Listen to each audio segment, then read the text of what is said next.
Even as a little kid, I always wanted to be a doctor. And I always told people that that was at age 8. My brother swears it was at age 3 or 4, and that I never changed. I think I just wanted to help people. Great. Everybody else wanted to be an airplane pilot or a fireman or this, that, that. I wanted to be a doctor. So in your path, through your journey in your career, has it kind of unfolded the way you envisioned, or? Well, I said that, as a little kid, I wanted to be a doctor. At age 11, I decided I wanted to be a medical missionary. So that didn't unfold the way I thought it would. I actually went to Zaire, what's now the Democratic Republic of the Congo, for my last 6 weeks of medical school. Visited the Presbyterian missions there. Went to a couple of different hospitals out in the boonies where you had an x-ray machine and you did all the operations, you did all the TB treatments. Then later on, when I was in Vietnam, practicing out at the battalion aid station, I had about the same amount of lab capabilities. So I realized in Vietnam how limiting it was to practice that way when I had now, entered an era where everything was new and modern, and there were lots of new things you could do, lots of tests you could do that you didn't used to be able to do. So that shaped my journey. So you've had all these different parts to your career. What part's been the most rewarding for you? Oh, the most fun is taking care of patients, even today. I love taking care of patients. I love the interaction with the patient. I don't think there are very many things in life that are more rewarding than having a patient come in with a problem and you can make it better. It's a wonderful feeling. Of course, I have to say that I told my cardiologist, Rick Snyder, one day, that I said, in the last 2 weeks, 3 different people have either said to me or to somebody else in my presence that I saved their life. He said, oh, people tell me that every day. So the two of you got to travel all over Texas when you were president of the TMA. So what were some of the highlights of your journey traveling through Texas? Well, the biggest highlight was all the wonderful people we met. I was so impressed by all the County Medical Society officers, the Alliance members that we traveled with. Debbie Pitts was the president my year. We were just, by the residents, by the students we met, I was just impressed by all the people coming up the chain.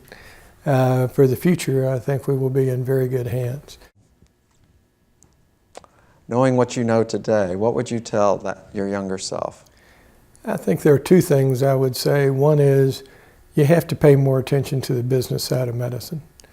We were not taught anything about business in medical school, as every investment person knows, because they can sell doctors all sorts of things that they shouldn't be buying. The other thing I would say is you need to get involved in organized medicine earlier in life than I did. I was fortunate to get in the game late and still be able to rise up the ladder. But I think those are the 2 most important things. And so they really do need to understand the business side of their practice so that they can understand whether they really ought to stay employed by a hospital group or go out on their own. So that's great for the young physician. So you're a recognized leader in medicine. There are those leaders that are just right there behind you. What would you share with them that would be meaningful for their positive impact on organized medicine? Well, I think the most important thing you can do is get involved in everything you can get involved in, and get involved as early as you can. It does take time in the various things we have in the TMA to be on different committees and different councils and have different opportunities. And it takes time to progress up the ladder in leadership roles. So getting involved early is very important. The earlier you get involved, the more you learn about what's going on. The more you learn about what's going on, the more you realize that we do have an effect. At the Capitol building in Austin, we do have an effect in public opinion. And we can wield our power through the TMA, through our councils and committees and ad hoc committees and all the other things that we do. Sure.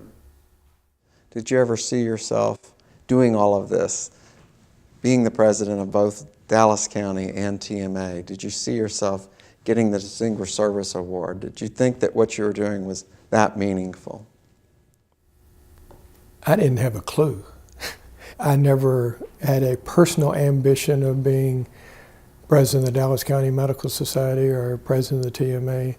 I got recruited to every position I ever held, both in the hospital and at the Medical Society and at the TMA. I still remember Bill Walton coming up and saying, "We want you to run for the TMA Board of Trustees in order to run for president someday." And I said, "Well, sure, I'll do that. I'll run for the board, and maybe I'll get elected to the board. This president thing, who knows how that'll work out. But I'll give it my best shot." What does receiving the TMA Distinguished Service Award mean to you? Well, I must say, after having been TMA president last year, I didn't realize there was any higher honor than being TMA president.